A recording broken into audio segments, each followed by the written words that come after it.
This next story is about geoengineering, and I'm actually writing a follow-up to this story, which is a bit more positive.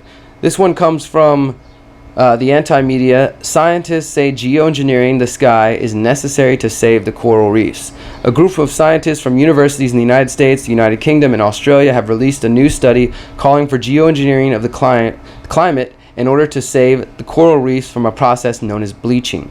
The researchers, including authors from the Carnegie Institution for Science, the University of Exeter, the Met Office Hadley Centre, and the University of Queensland in Australia, call for geoengineering the climate using a practice known as solar radiation management. SRM involves spraying aerosols from planes in an attempt to reflect the sun's light with the purpose of preventing rising sea surface temperatures. The scientists write, "Our work highlights the importance of the sort of climate scenarios that now need to be considered if the protection of coral reefs is a priority. The scientists say this step may prevent sea temperatures from rising 1 to 2 degrees in temperature. If the temperatures do rise, the coral reefs will start turning white or bleaching.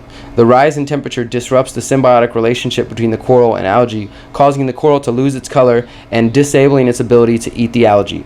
Bleaching alone will not kill the coral, but if it continues to reject the algae and the temperatures remain high, the coral will die."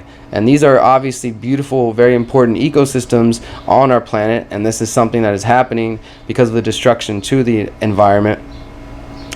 And mass bleaching is predicted over the coming decades, and scientists say the geoengineering, the climate, may be the only way to limit the damage.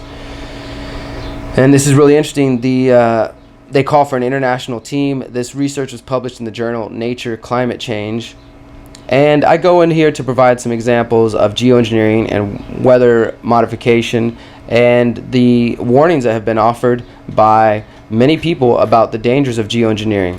And I'll just give you a sneak peek. My follow-up article that I'm going to write about geoengineering has to do with gardening. Ta-da! Look, I found this article. It says that coral gardening beckons ecotourists to restore reefs.